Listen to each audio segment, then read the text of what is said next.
I never thought betrayal would smell like chlorine, but the day I found out my husband was cheating, it didn't come in the form of lipstick stains or mysterious hotel receipts. It came with the sight of another woman swimming in my pool while I was at work. Yes, my pool. The one I cried beside after miscarriages he barely acknowledged. The one I floated in on our wedding anniversaries, tracing the sky with my fingers and thinking, this is happiness. That pool was supposed to be mine, our sanctuary.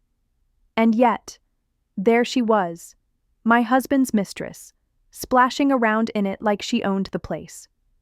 That was the moment I stopped being the quiet, understanding wife.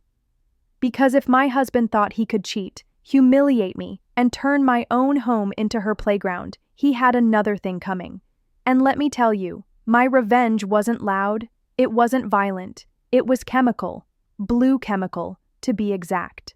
Well, looks like our little housewife has been served a chlorine cocktail of betrayal. But don't you dare click away now, because this story, it's about to stain someone's reputation permanently. Hit that subscribe before you end up missing the juiciest shade of blue you've ever seen. When people look at a marriage from the outside, they see what they want to see: the smiling couple at dinner parties, the matching Christmas sweaters, the husband who posts anniversary photos with captions like, "Lucky to spend another year with my best friend." That was me and Daniel. At least, that's what everyone thought. Inside our 4-bedroom home in the suburbs, things were quieter. Too quiet sometimes. He'd kiss me goodbye in the mornings, brief, distracted, already scrolling through emails on his phone. Evenings were just as hollow. He'd come home, mumble about a long day at work, and disappear into his study. I wanted to believe it was stress, that the company he worked for was demanding more of him, that his distance had nothing to do with me. But deep down, I felt it. That slow, creeping emptiness that settles in your bones when the person you love starts pulling away. It wasn't always like that. When we first married, he was attentive, almost over-the-top romantic. Flowers for no reason. Surprise weekend trips. Whispered promises at midnight. He made me feel chosen, special, adored. And then life got ordinary. Or maybe I got boring. At least, that's what I told myself when I started noticing the little things. Like the way he suddenly cared more about his appearance before leaving for work. The extra spritz of cologne. The gym bag tossed in the trunk even though he hadn't stepped inside our local gym in months. Or the way his phone suddenly became an extension of his hand. Once upon a time, it would sit forgotten on the kitchen counter. Now, it was glued to him, even when he went to the bathroom. One night, lying in bed alone, while the glow from his study seeped under the door, I asked myself a question I didn't want the answer to. What if he's seeing someone else? I hated myself for even thinking it. I wasn't the suspicious wife type, but the gaps in our conversations grew wider. The silences at dinner stretched longer, and in those silences, doubt took root. The first real crack came in the form of perfume, a scent I didn't wear, sweet, floral, cloying. It clung faintly to his shirt when he tossed it in the laundry. I remember holding the fabric to my face, inhaling, and telling myself, maybe it's from work, maybe someone hugged him. But the part of me that still trusted him was shrinking by the day. The second crack? Lipstick. Not on his collar like in some cliché movie. No, Daniel wasn't that careless. Instead, it was on the rim of his travel coffee mug, a faint, dusty rose shade I'd never worn in my life. When I confronted him, he laughed it off, said I was imagining things, that maybe I'd worn that lipstick once and forgotten. He made me feel foolish for even asking. Gaslighting, I know now. But at the time, I swallowed my doubts and told myself not to push. Because that's what good wives do, right? They keep the peace. They don't interrogate. They trust. But trust, I was about to learn, doesn't drown betrayal. It only makes the impact harder when it finally surfaces. At this point, I hadn't seen her yet. I didn't even know her name. But I knew. Somewhere in my gut, I knew. And as much as I tried to convince myself otherwise, the perfect lie that was my marriage was already beginning to unravel. Oh honey, can we talk about how every cheating man suddenly turns into a fashion model? Extra cologne, gym bags, new shirts, and the wives are supposed to believe it's all for them. Please, if you smell another woman's perfume on him, that's not a red flag. That's a marching band in full uniform. But don't worry, darlings. This story is about to dive headfirst into betrayal. And trust me, the splash will stain. It happened on a Tuesday like any other. At least that's what I thought. I had just pulled into the driveway after grabbing groceries, juggling bags, and fumbling for my keys, when I spotted our neighbor, Mrs. Green, watering her roses across the street. Now, Mrs. Green is the type of woman who knows everything about everyone. She's not malicious, but her version of small talk usually includes details you didn't ask for, and maybe didn't want to know. "Morning, dear," she called out, her sun hat bobbing as she waved. "Morning," I smiled, shifting the weight of the bags in my arms. "You look lovely today. I saw someone enjoying your pool the other afternoon." I froze. My grip tightened around the bag of apples, one of them slipping out and rolling across the pavement. "My pool?" I asked, my voice coming out a little too sharp. Mrs. Green nodded cheerfully, oblivious. "Oh yes, a young woman. Blonde. Gorgeous figure. She looked right at home. I thought you had family visiting." My stomach sank. Blonde? Gorgeous figure? No, I didn't have family visiting. I didn't have anyone visiting. I forced a smile, even though my insides were twisting. "Oh, right. Yes. Family. Such a lucky girl, getting to enjoy your pool while you were out," she added with a laugh before turning back to her roses. I stood there, groceries cutting into my arms, heart pounding so loudly I swore Mrs. Green could hear it. A blonde woman, in my pool. I wanted to believe she was mistaken. Maybe she saw someone else's yard. Maybe she was confused. But Mrs. Green wasn't confused often. She noticed everything, down to which neighbors got new mailboxes and who bought what detergent at the stores. That night, I asked Daniel casually if anyone had come by the house. He shook his head without looking up from his laptop. "Nope. Why?" "Oh, nothing. Just wondering," I said, watching him over the rim of my wine glass. He didn't flinch, didn't pause, didn't even seem to register the question. But that answer, that simple, dismissive nope, it felt like gasoline poured on the tiny flame of suspicion already burning inside me. The next few days, I couldn't stop thinking about it. Every time I walked past the sliding glass doors and looked out at the pool, I imagined her there. A stranger in a bikini, laughter bouncing off the water, her skin touching the same place I had once floated in, weightless, thinking love was enough. I started noticing other things too, like how Daniel suddenly had new playlists on his phone, songs I'd never heard him listen to before, upbeat, sultry tracks that didn't sound like his usual rock ballads, or the way he shaved twice in one day before working late. Who needs a clean shave for spreadsheets? One evening, when he stepped into the shower, I finally did something I swore I'd never do. I checked his phone. He'd locked it with a new passcode, the kind of thing you only do when you have something to hide. That was the moment I knew, without a doubt, that there was another woman. But knowing and proving are two very different things. I could feel myself unraveling. I'd stare at the pool until my chest hurt. I'd imagine confronting him, imagine her face. And then, almost as if the universe had decided to answer my questions for me, it happened again. Saturday morning. I left for yoga, only to realize halfway there I'd forgotten my mat. Annoyed, I turned the car around, telling myself it would take just a few minutes to grab it. But when I pulled into the driveway, I saw it. Her. The blonde Mrs. Green had described, stretched out on a lounge chair in a bright red bikini, sunglasses perched on her nose, sipping what looked like one of my wine coolers from the fridge. My cooler, my chair, my pool.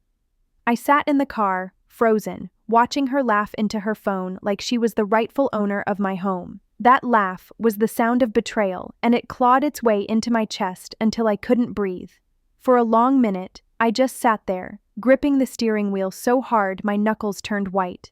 Then I quietly backed the car out, drove around the block, and parked down the street. I needed time to think, to plan, to decide what kind of woman I was going to be in this story. One who pretended not to know, or one who fought back. Oh, neighbors, the unpaid private investigators of suburbia, Mrs. Green didn't just water her roses, she watered this woman's suspicions until they bloomed. And let's be real, the second you catch another woman drinking your wine by your pool, that's not a red flag, it's the whole damn circus. Tell me in the comments, darlings, what would you do if you pulled up and caught your husband's mistress lounging like she owned the place? I didn't ring the doorbell. I didn't even shut the car door fully. I slipped through the side gate, the one Daniel never fixes because it gives the yard character, and walked along the fence line until the pool came into view. There she was, blonde, red bikini, sunglasses large enough to swallow half her face, lounging like a satisfied cat while our water glittered around her like it had been made for her body alone. My body remembered that water, how it held me up after losses I didn't know how to carry, how it felt like forgiveness when nothing else did. She didn't see me at first. I stood in the shadow, phone in my hand, recording. Evidence. My thumb trembled, but my voice, when it came, was steady. "You're in the wrong yard." Her head whipped toward me. She sat up slowly, like I was an amusing inconvenience. "Oh, hi." A smile. Dismissive, practiced. "Daniel said you'd be at yoga." "Daniel says a lot of things." I stepped into the light. "Get out of my pool." She tilted her head, the smile sharpening. "He said you wouldn't mind, that it helps him to know I'm comfortable here." The words hit like hail. Comfortable here. In my water. In my life. She slid into the shallow end, hands grazing the tile like she was claiming it by touch. "I'm Ava," she added, as if introductions were the missing courtesy. I didn't give her mine. "Leave." She pushed her sunglasses up onto her hair, revealing eyes the color of a tropical brochure. "Look, I don't want drama. He said your marriage is complicated, separate bedrooms, that you two are basically roommates." I laughed, one hard sound that didn't feel like mine. "We are not roommates." "You could have fooled me," she said lightly, glancing at the open back door, the kitchen island where she'd abandoned my wine cooler, the towel from our linen closet, white with a tiny embroidered A for Anders. "He told me this was our place to unwind, that you don't swim much anymore." "He told you a lot," I said, walking closer. My shadow fell over her. She didn't move. "Did he tell you this pool is where I floated on our anniversary, where I cried after miscarriages he barely acknowledged? Did he mention that?" For a moment, something flickered in her expression, uncertainty maybe, but it passed. "I'm sorry for what you've been through," she said, and for the first time her voice softened. "But it's not fair to hold him hostage to grief." My breath stung. "Hostage," I repeated. Before I could unleash the storm building behind my ribs, the sliding door rasped open. Daniel stepped out, gym bag slung over his shoulder, pausing when he saw the tableau. Me at the edge of the pool, Ava waist deep, the air vibrating with everything unsaid. "Babe," he said too brightly, "you're home. I thought you had yoga." "Don't," I said. He set the bag down carefully, like a bomb tech approaching a device he'd built himself. "This isn't what it looks like." Ava gave him a look that said, "Don't insult her intelligence." Out loud, she offered, "You said it was fine." "I said," he flailed, searching for footing. "She's a colleague, okay? She had a rough week. I told her she could decompress." "In my pool," I said. "In our pool," he corrected, and it was such a tiny, lethal edit that my hands went cold. "I asked you last night if anyone had been here. You said no." "I didn't think it mattered." "It mattered to me," I said, and the way his gaze skittered told me he knew it. "And the lipstick on your coffee mug. The new passcode on your phone. The perfume on your shirt. Did those not matter either?" Ava bristled. "He changed his code because you're controlling." "Did he tell you that?" I asked. "Or did he tell you I'm not stupid?" Daniel shot her a warning look. "Ava, maybe give us a minute." She laughed and leaned against the tile, crossing her arms like a spectator settling in for the good part. "No, I'm fine here." I took one step closer, the scent of sunscreen and my own fury mixing into something sharp. "Get outside, office, my pool." She paled but didn't move. Daniel held up his hands. Can we not make a scene? Neighbors, I almost choked. "You're worried about neighbors while your mistress is doing laps in my grief?" "Mistress?" Ava's lips lifted. He told me you were separated. I felt something break, not a crack this time, but a clean snap, the kind that divides a life into before and after. My voice lowered, precise. We are not separated. You are trespassing. I will call the police. That finally did it. Ava cut a look at Daniel, fixed this, and hauled herself out of the water. For the first time, she looked small, vulnerable. Her red bikini dripped onto the pavers, water beating and racing toward the drain like it couldn't get away fast enough. She grabbed the white towel, the one with the embroidered A, and wrapped it around herself. You told me, I told you wrong, Daniel said quickly, and then to me.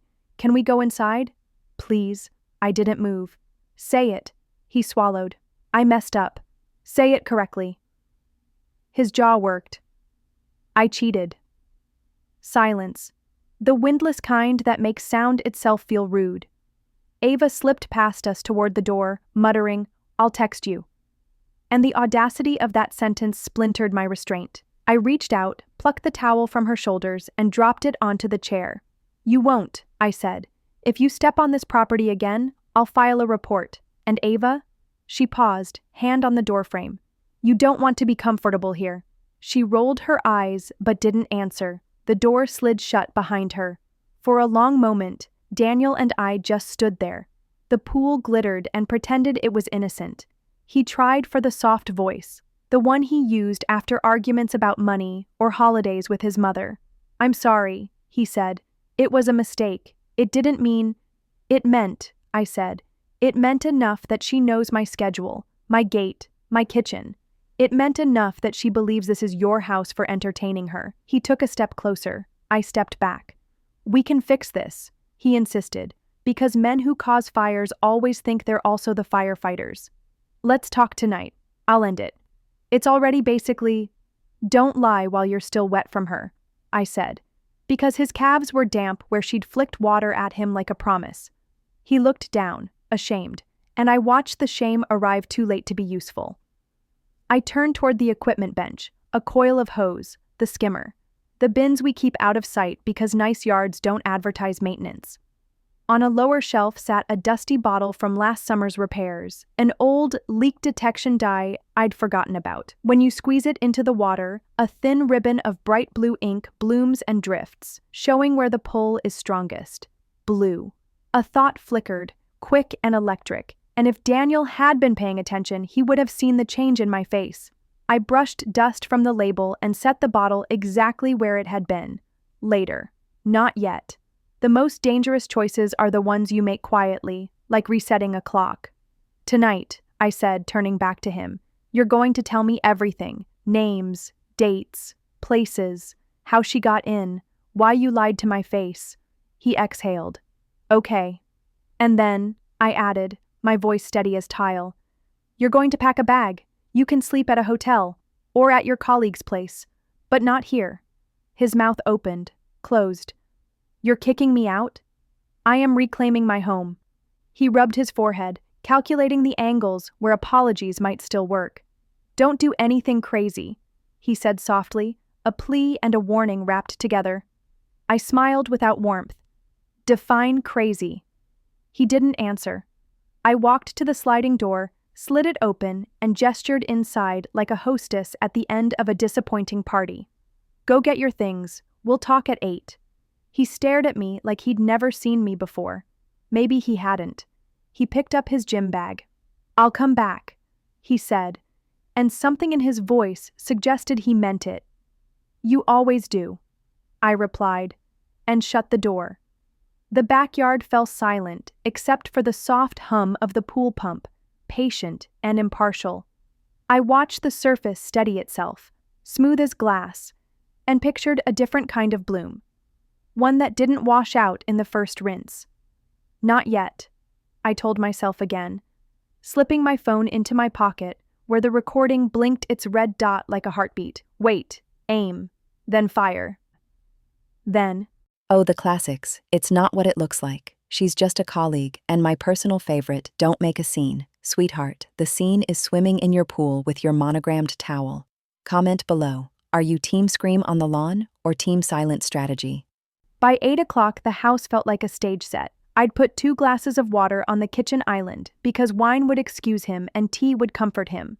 Water is neutral. Water asks for honesty. Daniel came in soft-footed, like noise might make me angrier. He smelled like the shower at his gym, generic citrus trying too hard. "I'm here," he said, like he deserved a thank you. I didn't offer one. "Sit." He sat at the island, hands folded. Behind him, the sliding doors reflected our silhouettes, 2 strangers at the edge of a glass dark sea. "You said you'd tell me everything," I said. He nodded and started with the safest version, the one men sell themselves first. I didn't mean for it to happen. Work got stressful. We were fighting more, and you seemed so far away." I held up a hand. "Before you narrate me into your alibi, let's draw a line. You made choices. That's what we're discussing.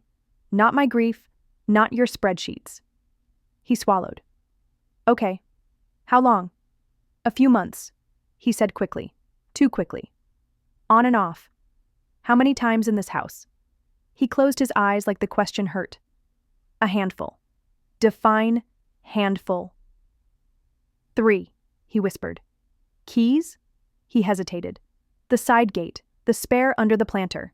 I felt the smallest, cruelest triumph, exactly where I told you not to keep it. "Her name is Ava," I said, and his eyes snapped open. "So you talked?" "I did more than talk," I said evenly. "I told her to leave." He glanced toward the patio doors, toward the pool that gleamed with deliberate innocence. "I was ending it," he said. "I swear. Today. That's why I told her to be comfortable in my home?" My voice didn't rise, it sharpened. "In the place I built to heal in?" He opened his mouth, closed it. And then he tried again. "I know the timing looks bad." "The timing," I said, and the words scraped like gravel. "Daniel, do you know what that pool meant to me? I floated there on our anniversary.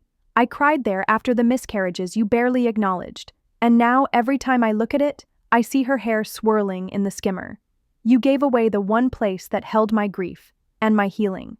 That's not just cheating. That's desecration." He flinched like I'd struck him. "I'm sorry." "Sorry is air," I said. "We're talking about actions now." He nodded, relieved to be given a task. "Okay, I'll block her, change my number, whatever you need." "Number 3 on a longer list," I said. "Number 1 happens in the morning. We're both getting tested. Full STI panel, blood work, everything. You will come with me. You will hand them your ID without me reminding you. And you better hope nothing comes back positive." The color drained from his face. "I'm clean." "You also told me you were faithful," I said. "We'll let the lab be the tiebreaker." He scrubbed his hands over his face. "Fine. Yes. Tomorrow." "Good," I said. "Number 2, you're leaving tonight. Hotel? Friend's couch? I don't care. You don't sleep here until the tests come back. Consider it a boundary. Consider it hygiene." His eyes flashed. "You're kicking me out of my own house?" "Our house," I corrected, and watched him hear how the word bent now. "And yes, because I don't want your memories of her on my sheets." He deflated. "Okay. Number 3, you will contact Ava from your phone in front of me. You will end it in one sentence that can't be argued with. No apologies. No nostalgia. This is over. Do not contact me again. Then you'll block her." He stared at the marble like it might swallow him. "Can I at least—" "No," I said. "No metaphors. No kindness she'll mistake as hope." His jaw worked. "You've planned this." "I've had time to think," I said, while a stranger swam in my peace. He nodded slowly, eyes shining with tears he wanted me to credit to remorse. I filed them under self-pity. "And then," I continued, "we will talk about the future. Not tonight. Not while I'm shaking. But soon. We'll discuss a postnup. Financial clarity. Behavioral boundaries with consequences. Therapy. We will decide whether this marriage can even be rehabbed. But I won't pretend we're fine." His head snapped up. A post-nup? Yes, I said. When you set fire to a house, the first thing you do, if you're allowed back in at all, is respect the fire code. That means legal protections for me, for the life I built here. He opened his mouth, closed it, swallowed pride like a jagged pill. If that's what it takes. It won't be the only thing it takes, I said, but it's on the list. Silence pressed around us. The refrigerator hummed like an audience trying not to cough. Outside, the pool lights clicked on, painting the water a gentle azure that used to calm me and now made my teeth ache. Daniel, I said, gentler than I felt, I need you to hear something without arguing. Okay, you weren't lonely, I said. You were curious about a version of yourself that didn't have to grieve, didn't have to be patient, didn't have to be ordinary. That woman didn't make you better. She made you thoughtless. I can forgive thoughtless people. I cannot live with them. His eyes filled. I was scared we were stuck. You broke something to see if it would feel like movement, I said. It didn't. He nodded, swallowed, wiped his eyes with the heel of his hand like a little boy scolded for stealing. What do I do right now? You text her, I said. Then you pack. He pulled out his phone, fingers trembling, and typed while I watched. This is over. Do not contact me again. He hit send. A few seconds later, the phone buzzed. She replied fast. Call me. Don't do this by text. You're panicking. I can come over. Block her, I said, and he did. The tiny animation of a number disappearing like a magic trick too small to clap for. We sat in the quiet that followed, a quiet that could have been relief if we'd earned it. He stood. I'll pack a bag. In the guest room, I said. Leave our room alone. He nodded and went down the hall, leaving me with the soft reflection of pool light rippling across the ceiling. I stood at the sliding door and stared until the surface lost its shine and became what it is. Water, chemicals, light. Nothing mystical, nothing sacred. Sacred was what I'd poured into it. I slid the door open and stepped onto the cool stone. The night smelled like jasmine and chlorine. I went to the equipment bench, lifted the lid on the storage bin, and looked at the collection of ordinary maintenance, pH adjusters, skimmer nets, test strips. My fingers brushed an old plastic bottle I'd noticed earlier, the one I'd set carefully back in place. Dye, the kind that shows you where the current pulls. I didn't pick it up. I didn't have to. Just knowing it was there felt like standing next to a lever no one could see but me. Behind me, Daniel's suitcase wheels thumped down the hall. I'm going, he said softly. I'll text you the hotel. Don't, I said. We're not playing the intimacy game. Send me the STI appointment confirmation instead. He winced. I deserve that. You deserve the consequences of your choices, I said. You don't deserve me cushioning them. He lingered, searching for my face, like maybe he could memorize the parts that still loved him. I didn't offer that mercy, either. He left. The door shut. The air returned. I stood by the pool a while longer, feeling the old ache press under my ribs and, stranger still, something like calm beneath it. I wasn't screaming. I wasn't begging. I wasn't even shaking much anymore. I was planning. And plans are quieter than rage. Applause for boundaries, darlings. Notice how he tried to cast himself as a victim of stress, and our girl offered him a calendar invite to the clinic. That's not cruelty. That's accountability. Comment below with your non-negotiables after betrayal. Therapy, post-nup, 90-day, no contact. Let's compare lists. I locked the storage bin and slid the lid back into place. The pool lights hummed on, washing the blue even deeper across the surface. Beautiful, controlled, patient. Tomorrow, the lab. Tomorrow, the talk. And soon, when I chose, not when my fury demanded, consequences that wouldn't bruise, wouldn't break, but would stick. The house was too quiet after he left. You'd think I'd collapse, cry, scream, throw plates, but no. I sat at the kitchen island with my laptop open and typed 3 words I never thought would be part of my search history. Pool dye prank. Google is a ruthless accomplice. Within seconds, I had pages of results. Harmless dyes for birthday parties, pH testers that temporarily stain, chlorine-resistant colorants.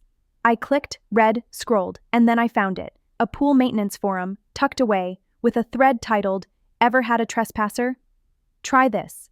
Buried in the comments was a story about a man who spiked his pool with a non-toxic tracer dye. It was safe for water systems, harmless to skin, but it clung. It stained hair, nails, pores. One dip, and you'd be a walking blue flag for days. I sat back in my chair, a slow smile tugging at my lips. Blue. It was poetic. Water had been the place I'd healed, the place I'd mourned, the place I'd dreamed. He gave it away. Fine. I'd make sure it took something back. I wasn't plotting physical harm. I wasn't violent. But humiliation? A public mark of betrayal? That was fair. That was balanced. That night, instead of sleeping, I mapped it all out. How much I'd need, how to mix it, how long it lasted. By dawn, I had a plan written as neatly in my mind as if I'd drafted a recipe card. Daniel texted me mid-morning, "Heading to the clinic at 11. Picking you up?" I replied, "I'll meet you there." Neutral. Controlled.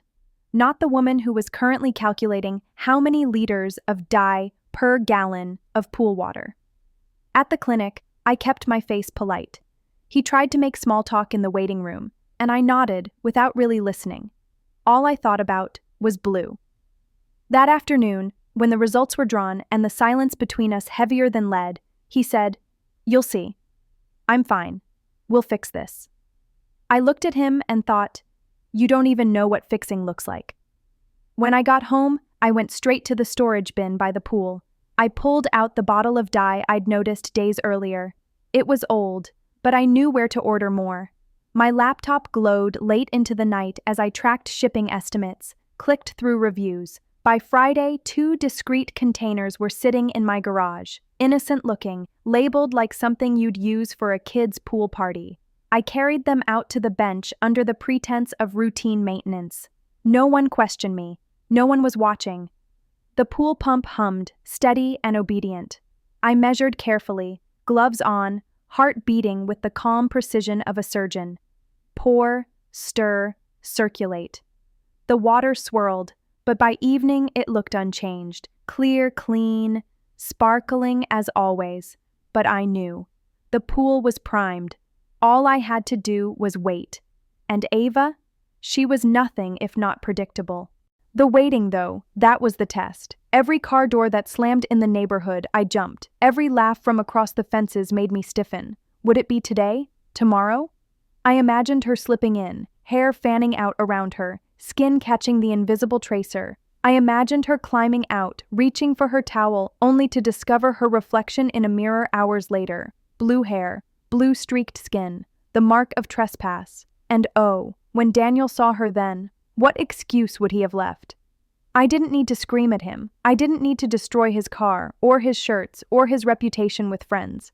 I would let his mistress stain him with her arrogance, the same way the pool would stain her. On Sunday morning, while the church bells down the street tolled for people seeking forgiveness, I sipped coffee by the window. I had no forgiveness to give. At 11:23 a.m., her car pulled up. The red convertible, top down, blonde hair shining like an invitation. I set my mug down and moved silently toward the hallway. I didn't greet her. I didn't storm outside. I simply watched from the crack of the blinds as she tossed her bag onto my chair, kicked off her sandals, and dove into my pool like it was her stage. The water embraced her greedily. I checked my watch. 10 minutes. That's how long the dye needed to cling. I let her laugh, let her float, let her stretch across the water like a goddess in her element. She had no idea she was swimming straight into her own undoing.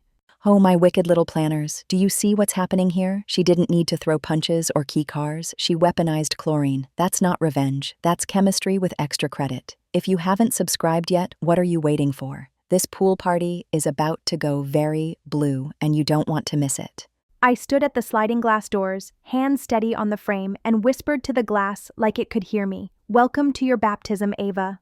The hum of the pump was my choir, the pool my accomplice, and me, I was no longer the grieving wife. I was the chemist of consequences. The dye was already working, and by the time she climbed out, the world would know it. I didn't open the door or step outside when Ava finished her swim. I watched from the shadow of the hallway, counting down the minutes on my phone like a scientist at a launch. 10, 12, 15. She did lazy backstrokes, sipped my second wine cooler, then climbed out, water pearl beading on her skin. She wrung out her hair, wrapped it in a towel, and checked her reflection in the black glass of the sliding door. Satisfied. Untouchable. "See you soon, gorgeous," she murmured at her reflection, at herself, and blew a kiss to the imaginary audience in the glass. Then she slipped her sandals on, tossed the towel in a careless heap, and left. The pool resumed its tranquil lie. I made eggs. I watered the spider plant. I answered 2 emails about a project proposal. I did all the small normal things a woman does when the abnormal is moving toward her like weather. At 1:14 p.m., my phone lit with an unknown number. I let it go to voicemail. At 1:15 p.m., it lit again. Unknown number, again. Then, again. Then, again. A voicemail popped up, then another. I pressed play and held the phone a few inches from my ear like the words might spray. "What did you do to me?" Ava's voice was not smug now, it was ragged. "My hair, my skin. Oh my God. Call me back. Call me back. Tell me how to fix this." I sat at the counter and stirred sugar into tea I didn't need. At 1:20 p.m., Daniel's name finally appeared. I let it ring until the last second, answered, and said nothing. "What did you put in the pool?" he demanded, skipping greeting, skipping shame. His voice was thin with panic. "What did she put herself into?" I countered. "A place she was warned to stay out of." "She's blue," he hissed. "Her hair, her skin, she looks like a consequence," I said. "It won't wash off." His voice cracked. "She's tried everything, soap, dish detergent, lemon juice." I closed my eyes. "Tell her to stop scrubbing. It will fade. Eventually." "How long is eventually?" "As long as it takes," I said, and it felt like the first honest answer we'd shared in months. He exhaled like a man being lowered by a rope that's fraying. "She's freaking out. She's at my hotel. She showed up screaming in the lobby. She's scaring people. Security, God, I'm begging you, just tell me what you did." "I didn't touch her," I said, my voice low and even. "She trespassed. Again." The pool responded. "The pool?" he started, then stopped. "This is insane. You can't mark people." I let a silence sit between us like a teacher. "You marked me, Daniel, not with dye, with a story I didn't consent to." He groaned. This is going to ruin me." "It didn't have to," I said. "All you had to do was not invite your mistress into my home." He was quiet on the other end for a long time. When he spoke again, he sounded small. "Will this hurt her?" "No," I said truthfully. "Just her ego." He made a sound somewhere between relief and despair. "She wants to go to my office tomorrow. She says she'll make a scene if I don't fix it." "Ah," I said lightly. "The office. Do they know you're separated?" The word slid out like a needle. He flinched through the line. Please don't let this get public." I looked at my reflection in the microwave door, at the woman who had begged and minimized and apologized to keep the peace. She didn't live here anymore. "I'm not letting anything," I said. "You invited chaos when you handed out a key under the planter." He swore softly. I'll figure it out." "You will," I agreed. "Start with your HR manual under workplace relationships. Then reread your contract's morality clause." He inhaled sharply. "You're enjoying this." "No," I said, and it surprised me how true that was. I didn't feel glee. I felt order. "I am restoring balance." He hung up with a strangled promise to call later. I finished my tea and watched a blue slice of sky through the kitchen window. It looked like a clean swatch of paint. By 4 p.m., my phone filled with screenshots from a friend who worked downtown. "Is this your husband's girlfriend?" A photo. A woman in a white sundress stained at the collarbone and wrist with a faint, celestial tint. Under daylight, the blue declared itself. In the next picture, the blue was brighter, her hair a shocking halo, her forearms tinted like an indigo bruise that refused to fade. She was crying, pointing at a receptionist, then at a security guard who did not look like he had signed up for whatever today was. The caption from my friend, "She's asking for Daniel." Loudly. I typed, "How loud?" She replied with a 10-second video. Ava in full Technicolor meltdown, demanding to see him, accusing me, threatening to sue whoever owns that toxic sewage pit. My friend followed with a text, "You okay?" I stared at the screen. Then, "Better than fine." At 5:06 p.m., Daniel called again. "She came to the office," he said needlessly. I could hear the fluorescent hum of his building. "Clients saw, my boss saw. HR is scheduling a meeting. I told them it was a prank by a neighbor's kid. God, He exhaled hard. "I'm losing my mind." "Then sit down," I said. "You'll fall less far." "This will wreck my reputation," he said. "Consequences often do," I said. "You wanted to humiliate her." "No," I said. "I wanted to identify her. To give her a visible boundary she couldn't deny." He pressed his fingers to the phone, or maybe to his eyes. "What do you want from me?" "You already have the list," I said. "Clinic, distance, post-nup, therapy, honesty without asterisks. And starting now, full disclosure at work. Tell HR the truth before someone else writes a worse version of it." He was quiet. "You're ruthless."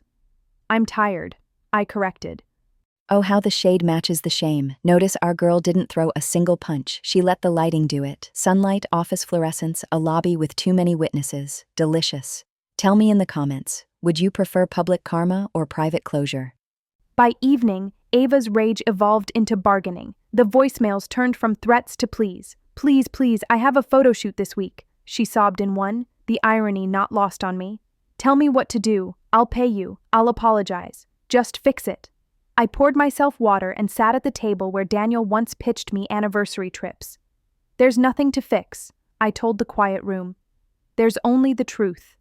When night fell, the blue shifted from spectacle to secret, a stain that glowed under bathroom lights, that would greet her every mirror. Part of me wondered if she felt what I had felt for months, marked by something she didn't ask for, unable to rinse it out no matter how hard she tried. Around 10, Daniel texted a photo, a hotel sink smeared with pale teal, a ruined washcloth, his hand in the frame like he wanted proof of effort. "She says she'll sue you," he wrote. "She says she'll call the police." I typed slowly. "Trespass doesn't make a victim. It makes a report. I have her on video in my yard twice. I have you too. Choose your next messages carefully." His dots appeared, disappeared, reappeared. Then, "I'll tell HR tomorrow. I'll sign the post-nup. I'll do therapy. I'll do what you ask. Just, please, let me come home soon." I stared at the message until my eyes watered, whether from exhaustion or the smallest thread of grief, I couldn't tell. I typed, "You can come home when the tests come back. And when I say, not before." He didn't reply. I stepped onto the patio for one last look at the pool. The surface was velvet dark, the lights off, the stars pricking holes in the sky. I could smell the day's heat cooling off the stone. The water, if you didn't know better, looked perfectly ordinary. Maybe that was the cruelest lesson of all. Betrayal looks ordinary until it dries. I sat on the edge and let my feet dangle above the surface, but not yet. I pictured Ava scrubbing, crying, Googling desperate things. I pictured Daniel in a conference room tomorrow morning, explaining to HR why a blue woman had shouted his name in reception. I pictured myself at the clinic, checking the patient portal, breathing easy or bracing hard depending on the numbers. The wind lifted. Somewhere, a dog barked once, twice, then settled. The neighborhood exhaled. Inside, my phone buzzed with a final voicemail. I pressed play. Ava, quieter now. "I get it," she said, sniffling. "You win. Whatever. You made your point. Just, please, tell me how long." I didn't call back. She wasn't asking me anyway. She was asking time, and time is the one thing you can't bully. When I finally went upstairs, I left the sliding door curtains open. The pool was a rectangle of night, patient and still. I paused at the bedroom doorway, and looked at the bed I'd kept clean of strangers. I lay down with the steadiness that only follows decision. Tomorrow would be loud, the meeting at his office, the whispering, the rewrite of who Daniel was to people who never cared to know. I didn't need to attend to feel it land. As I drifted, one thought kept rising like a buoy. I hadn't screamed. I hadn't begged. I had named the harm, set the boundary, and let the water speak. And in the morning, I'd decide if I wanted to keep being married to a man who only told the truth once it stained him. When Daniel came to the house 2 days later, he didn't bother with excuses. He didn't even ring the bell. He just knocked once and stood on the porch with shoulders rounded like someone had shaved a few inches off his height. I let him in because part of me needed to see the wreckage for myself. His suit was wrinkled, his tie hung loose, and his eyes looked hollow, like the color had been wrung out of him the way Ava's dignity had been bleached into blue. "They called me into HR," he said flatly, as if the words had already been rehearsed too many times. She showed up again, demanding they fire me, demanding they compensate her for her damages. "Her damages?" I echoed, one eyebrow raised. "She claims your pool chemicals permanently altered her appearance," he muttered, rubbing his temples. "She says she can't work, can't book gigs. She's threatening a lawsuit, against you, against me, against the company." I leaned against the counter, folding my arms. Trespassing doesn't usually win in court. "She doesn't care about winning," he said miserably. "She cares about noise, about dragging me down with her." "Good," I said, my voice like ice. "Because she didn't climb into that pool alone. She climbed in with you." He flinched. "HR is investigating. They said if it was just personal drama, they'd give me a warning. But because she's claiming I invited her onto the property during work hours, and she's showing up with video evidence of herself screaming my name in the lobby, they're calling it reputational risk." I let the silence stretch. "So you might lose your job." "Yes." He exhaled. "And I deserve to." Those last 4 words stunned me more than anything he'd confessed. He actually said it. I deserve to. I walked past him, poured myself water, and let him stew in that admission. "Sit down," I said. "We're going to make this clear." He obeyed. "First," I said, "we're moving forward with the postnup. You will sign whatever my attorney drafts. You will not negotiate percentages or hedge assets. You will sign." He nodded too quickly. "Done." "Second, therapy. Not for appearances, not for a box to check. Real sessions, with a professional I choose, weekly, no excuses." "Yes." "Third, 0 contact, with Ava, with anyone like her. If you so much as draft a message that can be interpreted as closure, we're finished." His throat worked as he swallowed. "Okay." "Fourth," I said, my tone sharpening, "STI results. They'll post in 2 days. If anything comes back positive, if I so much as see a flagged marker in my portal, I will pack my bags before you get home." He dropped his face into his hands. "I know, I'm clean. I swear. You swore a lot of things," I said. He let the sting sit.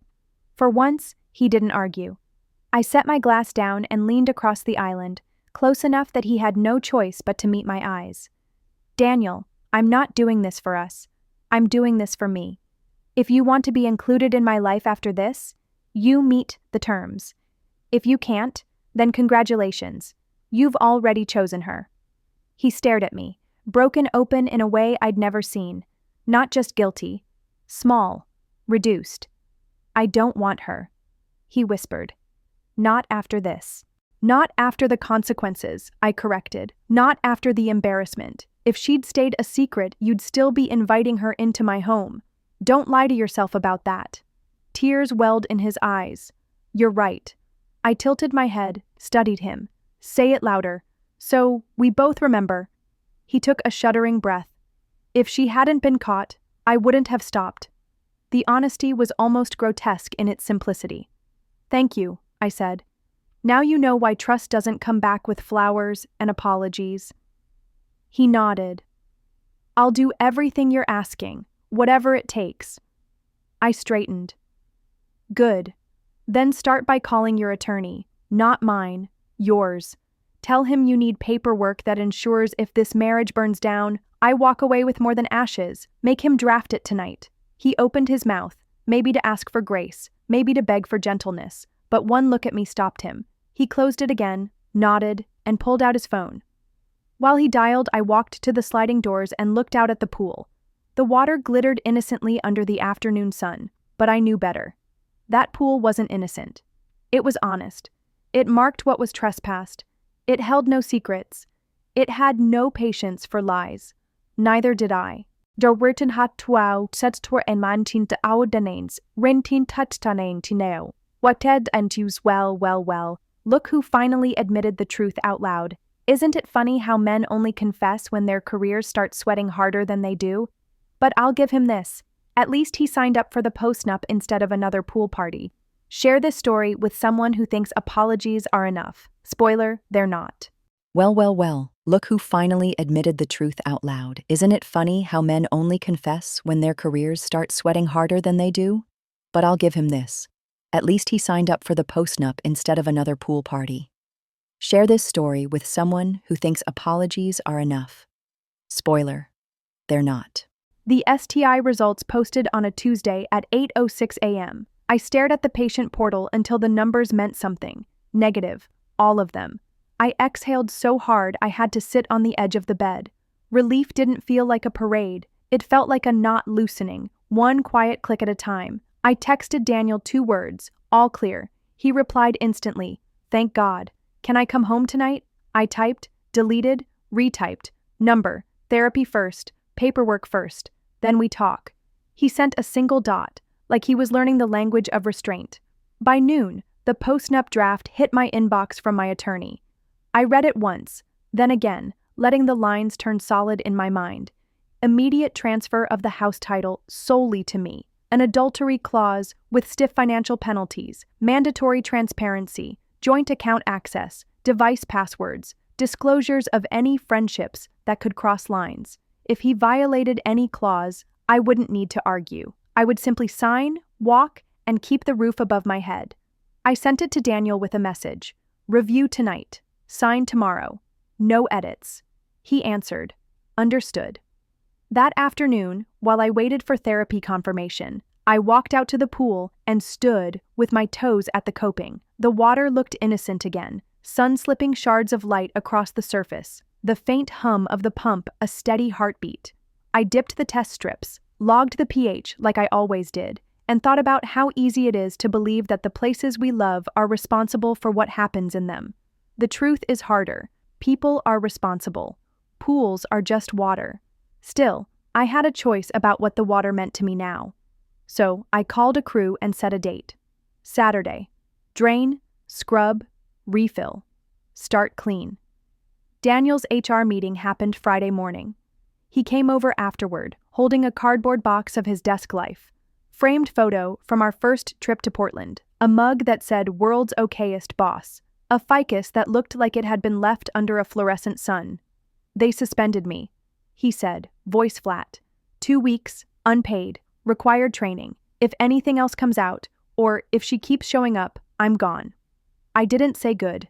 I didn't say you did this to yourself. I stepped aside, let him set the box on the console table, and looked at the photo of us in our raincoats, laughing under a neon sign. I'm sorry, he said, and it was the first time the words didn't sound like packing peanuts.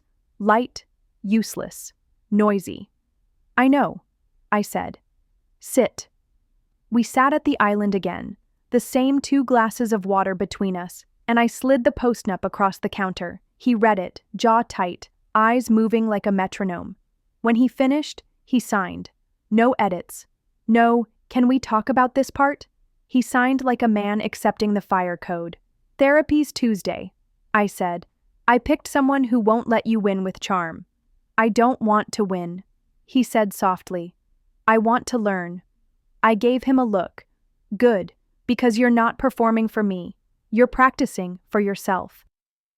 He nodded and pressed his palms flat on the marble like he was bracing during turbulence. Separation stands, I said. 90 days. You live elsewhere. You account for your time. You show up to therapy. You don't contact her. If she contacts you, you forward it to me, then block again. At 90 days, we reassess. He swallowed. And the pool? Saturday, I said. It starts over. A shadow crossed his face. Can I help? No, I said. And it wasn't punishment. It was clarity. This is mine.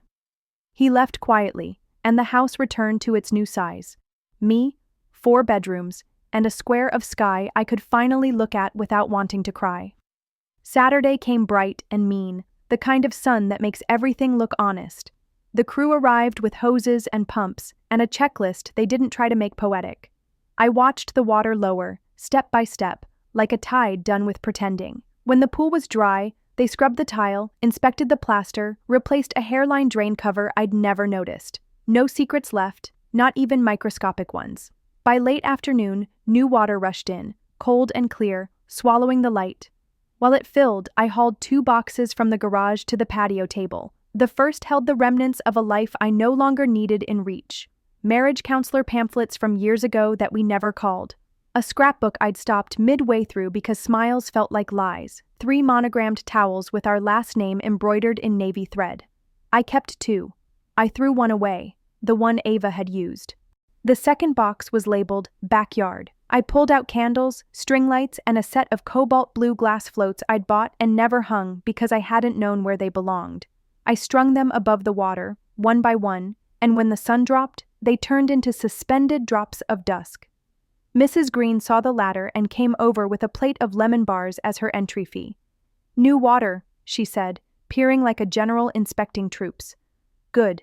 Clean slate. Exactly, I said, surprising myself by meaning it. She leaned in, stage whisper, blonde hasn't been back. I suppose blue isn't her color. I laughed. It felt good and unforced. No, I suppose not. She patted my arm, left me with the lemon bars, and waddled back to her roses, the neighborhood sentinel satisfied for the night. When the pool was full, I turned on the lights and sat at the edge with my calves in the water. Cold climbed my skin, and that could have been the end, a neat metaphor about cleansing and new beginnings. But the twist wasn't about the pool. The twist came Monday morning, when my phone pinged with a DM from a stranger. You don't know me, but I used to work with Ava. She's been telling people you poisoned her. Thought you should see this. Attached were screenshots of messages. Ava bragging weeks earlier about house-sitting for a married man. A selfie of her in my backyard with the caption Queen of the Blue Palace and a string of mermaid emojis. Time-stamped, geotagged, public. I forwarded the messages to my attorney and, on a hum of instinct, to Daniel's HR contact from his formal letter. I didn't add commentary. I didn't need to. The truth wore its own dress. HR replied within an hour, "Thank you. This clarifies our report. We are closing the reputational risk review as non-actionable against you. Mr. Anders remains suspended with mandatory training." I set the phone down and let out a breath I hadn't known I was holding since the day Mrs. Green mentioned a blonde. Not because Daniel still had a job, because this part of the story would not mislabel me as crazy. That night, Daniel sent a photo from his side of the 90 days, a paper calendar with therapy sessions circled, screenshots of blocked, next to Ava's numbers and handles, a printed letter to HR acknowledging policy violations. He wrote, "I know this doesn't fix anything, but I'm doing what I said I'd do." I didn't reply. Instead, I walked outside with a thin paintbrush and a small bottle of glass enamel. I knelt and painted a narrow ring of blue along one tile under the waterline, barely visible unless you knew where to look. My reminder, not of her, not of him, of me. The person who sets boundaries, means them, and still finds a way to love the water. When it dried, I folded a towel under my head and slid in, slow. The first full swim felt like borrowing a body that belonged to me again. Breath in, arms long, legs cutting a clean line. When I surfaced, the night air was soft and forgiving, and the stars above were generous for once. I floated on my back and spoke the decision out loud to the blank November sky. 90 days of separation, then I choose. Not just him, not just marriage. I choose the life that doesn't require me to constantly defend my own home. Maybe I'll stay, maybe I'll leave. Either way, I'll swim. I climbed out and wrapped myself in one of the 2 towels I kept, the thread navy and steady. For the first time in months, I wasn't waiting for an apology to feel safe. The water didn't heal me. It just reflected the woman who finally did. And there it is. No smashed windshields, no midnight screaming matches, just a woman who learned the fine art of boundaries, and a very educational shade of blue. If you've ever had to reclaim your peace, share this story with someone who needs a blueprint. Then binge the rest of Flame and Fate Chronicles, because karma may be patient, but I never am.